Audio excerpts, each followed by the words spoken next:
Agora sim, o subtítulo está certo. ali. As raízes sombrias da tentativa de golpe e assassinato dos militares bolsonaristas. Raízes sombrias mesmo, né? Vamos lá, o Exército proibiu o acesso público à monografia escrita pelo general da reserva Mário Fernandes, investigado e preso na investigação contra a tentativa de golpe de Estado feita pela Polícia Federal. O DCM teve acesso ao documento com a ajuda do pesquisador Ananias Oliveira, da UFCG, e o perfil de redes sociais Camarote da República.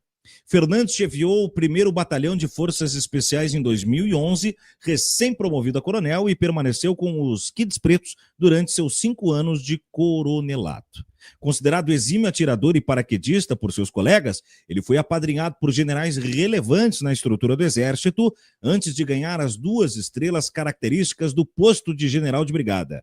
Mas as boas relações não foram suficientes para ele ganhar a 3ª, e Mário Fernandes foi para a reserva do Exército em 2020. Os generais 4 estrelas esperavam uma mudança de comportamento dele após chefiar os Kids Pretos. O trabalho de conclusão de curso da Escola de Comando e Estado-Maior do Exército, o ECM, é uma análise crítica do Comando de Forças Especiais. Mário Fernandes era major de infantaria e seu orientador era o então major de cavalaria Frederico José Diniz. O texto de 2002 é uma tese sobre o uso dos Kids Pretos, apelido dentro das Forças Armadas para as Forças Especiais e Táticas que utilizam um característico gorro preto. Está aqui, inclusive, a capa, né, da monografia. Operações de GLO contra a guerrilha urbana ou rural e terrorismo. O documento tem um total de 182 páginas e na página 32 o militar aborda as possibilidades e as limitações do uso de forças especiais do Exército Brasileiro. Ele descreve o seguinte, abre aspas para Fernandes, as características destas forças em operarem em áreas longínquas e ambientes hostis, com o mínimo de direção e controle, lhes conferem inúmeras possibilidades, dentre as quais se destacam proporcionar assessoramento ou instrução a outras forças nas operações de garantia da lei e da ordem, GLO, num quadro de SEG-INT, segurança interna, né?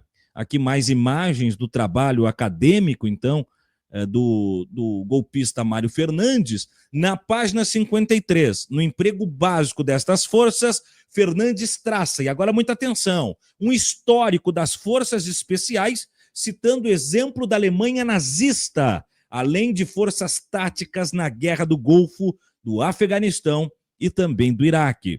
Ele fez referência à Batalha da Fortaleza Eben Emael, que ocorreu de 10 a 11 de maio de 1940, no contexto da invasão da Bélgica, dos Países Baixos e da França, durante a Segunda Guerra Mundial. As forças belgas enfrentaram os paraquedistas alemães da Luftwaffe, não sei falar, conhecidos como... Luftwaffe. Conhecidos como o que aí, Pedro? Fallschirmjäger, é isso? Fallschirmjäger, isso. Os alemães utilizaram uma técnica inovadora, empregando cerca de 500 paraquedistas transportados por planadores para atacar diretamente a fortaleza. Com ataque aéreo.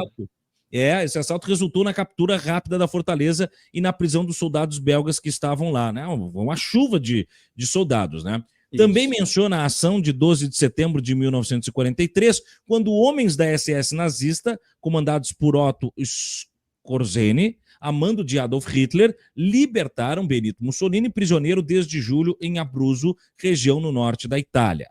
Abre aspas. O 1º Batalhão de Forças Especiais é a unidade da força terrestre que congrega os potenciais das tropas de forças especiais e de comando.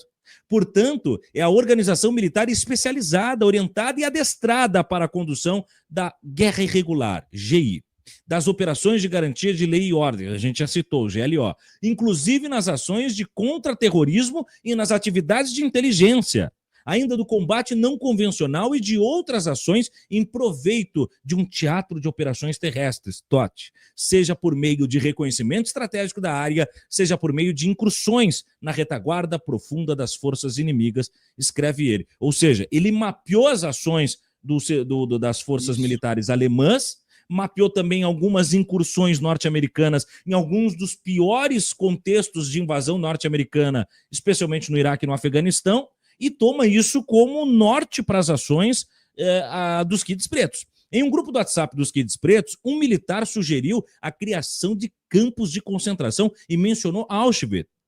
Abre aspas. Alguém tem algum planejamento ou viu algum momento a condução de um CPG sem aparelhos? Caso sim, chamaram no privado, diz ele. A sigla CPG, segundo a Polícia Federal, significa Campo de Prisioneiros de Guerra. O militar que fez a pergunta não está entre os 37 indiciados pela polícia, pelo menos até o momento, né? Como resposta a esta pergunta, o tenente-coronel Rafael Martins de Oliveira, que foi um dos indiciados, escreveu Auschwitz.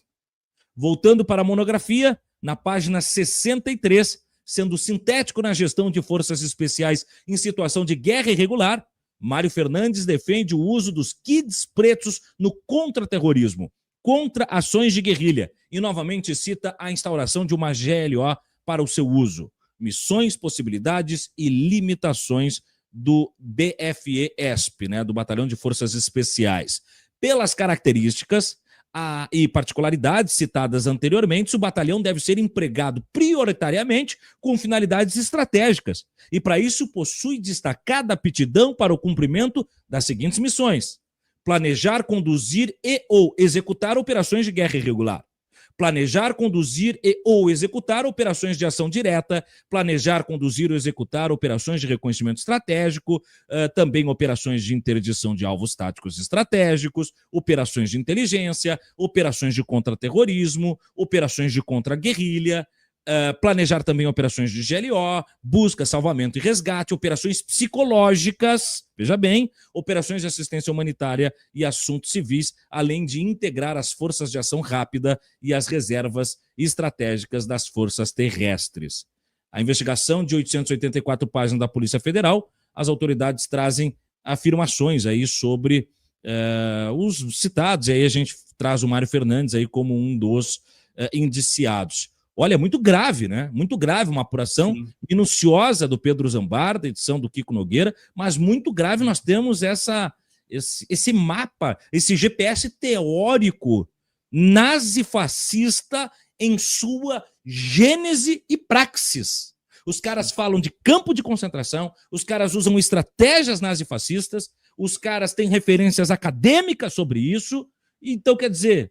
É aquela do Brizola, né? Se tem cara de jacaré, se tem couro de jacaré, se tem boca de jacaré, é jacaré, pô. Não dá para chamar esses caras de outra coisa que não nazifascistas. Não dá para dizer que o bolsonarismo é uma das faces do nazismo. O bolsonarismo é o nazismo. Nazismo não é coisa de alemão e quem não é alemão que é nazista é bolsonarista. Não, nós estamos diante do nazismo. O exército brasileiro estava empregando nazismo. E o nazismo é a violação de todas as condições de humanidade em termos de política, sociedade, dignidade humana, e por isso ele deve ser criminalizado na força da lei, porque assim foram nos tribunais ordinários do nazifascismo em condenação aqueles que vilipendiaram o início do século passado. Está na hora de condenar nazista por nazismo aqui no Brasil, inclusive... Há de se levantar estes documentos do DCM, esta conversa sobre Auschwitz, para que isso incorpore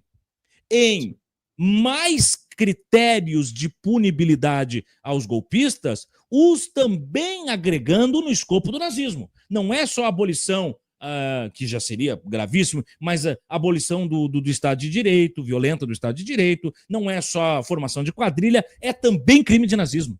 É crime de nazismo. Esses caras cometem crime de nazismo com materialidade probatória, que está, inclusive, na matéria exclusiva aqui do DCM. É grave, gravíssimo que estamos diante e fica aqui o protesto.